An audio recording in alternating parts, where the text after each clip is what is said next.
ووضوحا في الرؤية، فأحسن الله إليكم ونفعنا بما سمعنا. والختام مسك مع فضيلة الشيخ أرشد مدني رئيس جمعية علماء المسلمين في الهند، والمتبقي 10 دقائق وسيكون فيها بركة إن شاء الله. تفضل، فتح الله عليك.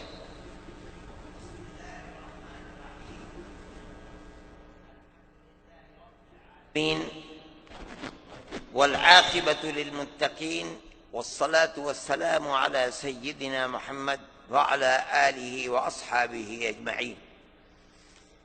فأولا أحييكم تحية الإسلام، السلام عليكم ورحمة الله وبركاته.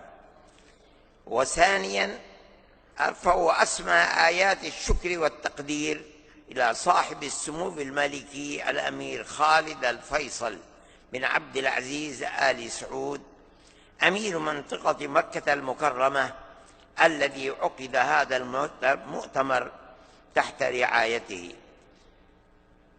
وإلى القائمين على هذا المؤتمر في جدة حول موضوع إعمار منطقة مكة المكرمة. أمر الله تبارك وتعالى رسوله سيدنا إبراهيم عليه السلام فقال: وأذن في الناس بالحج يأتوك رجالا وعلى كل ضامر يأتون من كل فج عميق. هذا أمر الله تبارك وتعالى لا يتم إلا بأن يكون البلد آمنا. فسأل سيدنا إبراهيم على نبينا وعليه الصلاة والسلام وقال: رب اجعل هذا البلد آمنا، لأن الأمن هو أساس كل خير. وأيضا الازدحام إليه من كل فج عميق، وذكر الله تبارك وتعالى في أيام معدودات لا يتيسر إلا بالأمن في البلد. وقال سيدنا محمد رسول الله صلى الله عليه وسلم: حرم الله مكة، لا يختلى خلاها، ولا يعض شجرها، ولا ينفر صيدها، ولا تلتقط لقطتها إلا لمعرف. وعن عكرمة: هل تدري معنى لا ينفر صيدها؟ هو أن ينحي أحد من الظل وينزل مكانه.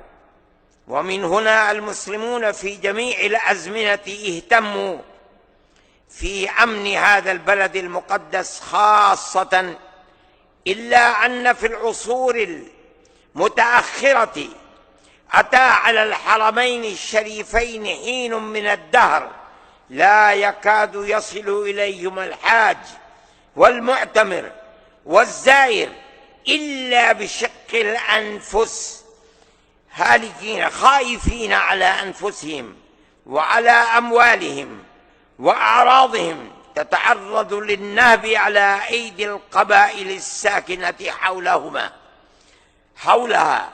فاهتم الحكومة السعودية وخاصة الملك عبد العزيز رحمه الله هذا الجانب ما يستحق من العناية والاهتمام، ولم تدخر جهدا في توفير الأمن لسكانها وللقاصدين إليها من حجاج ومعتمرين، وترسيخه وتعزيزه مهما كلفها ذلك من نفس ونفيس.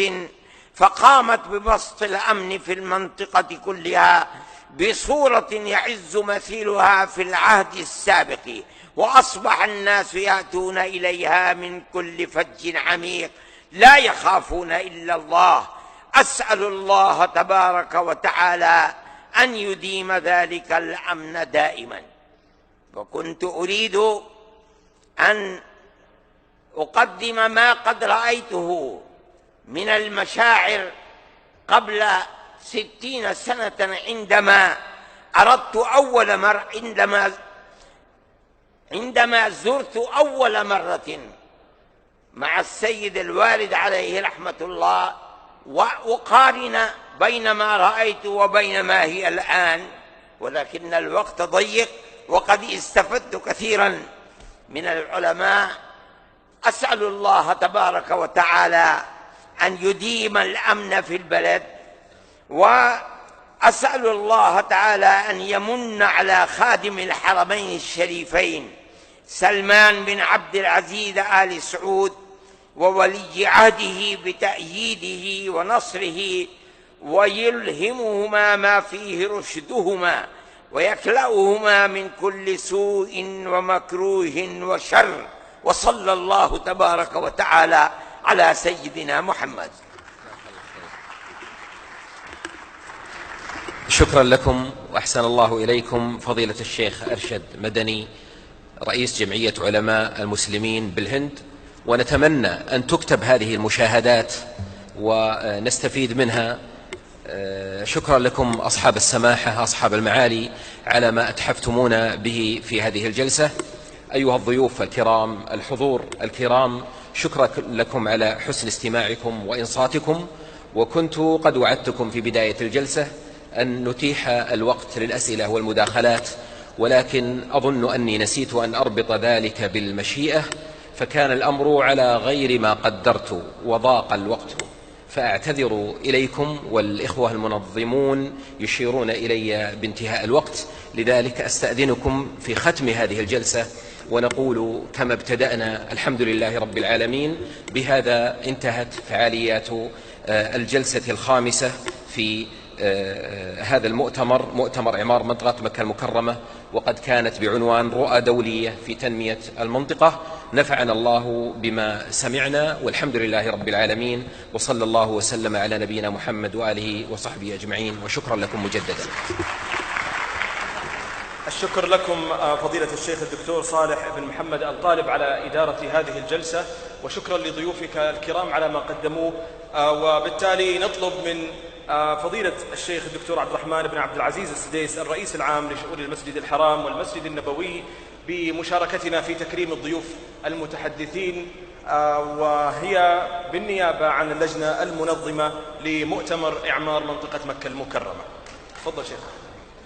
أولا الشيخ الدكتور شوقي إبراهيم عبد الكريم علام، شكرا جزيلا. التكريم الثاني شخصيا من فضيلة الشيخ الدكتور عبد الرحمن السديس للشيخ الدكتور شوقي إبراهيم علام.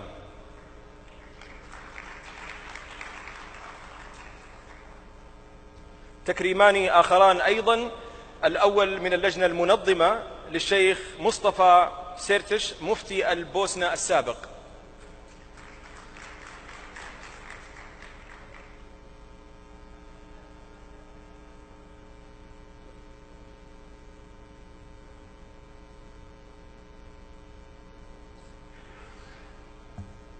والتكريم الآخر أيضا شخصيا من فضيلة الشيخ الدكتور عبد الرحمن السديس.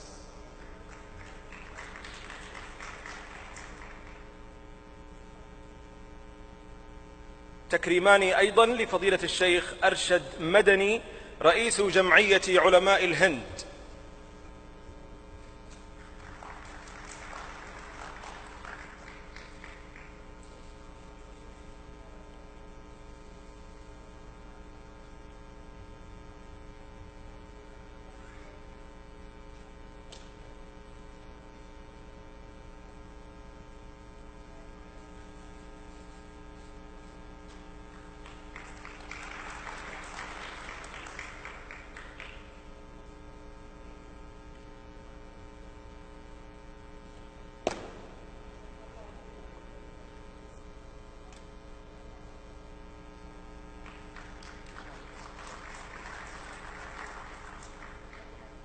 أيضا تكريم لفضيلة الدكتور إسماعيل الماحي رئيس أنصار السنة المحمدية بالسودان.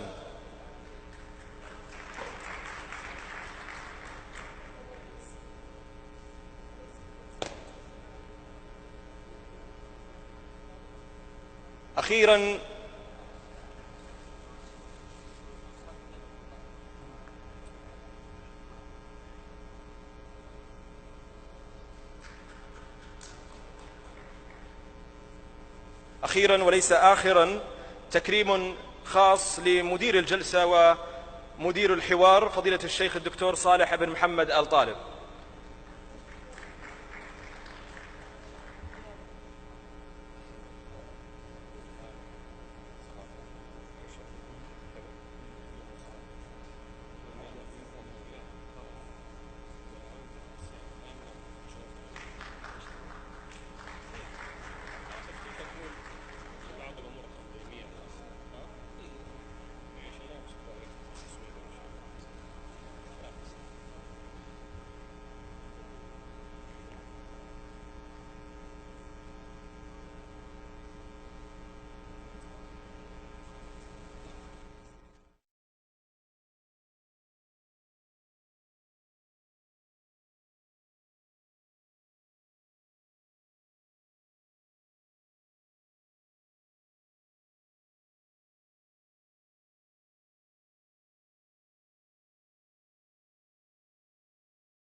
زادي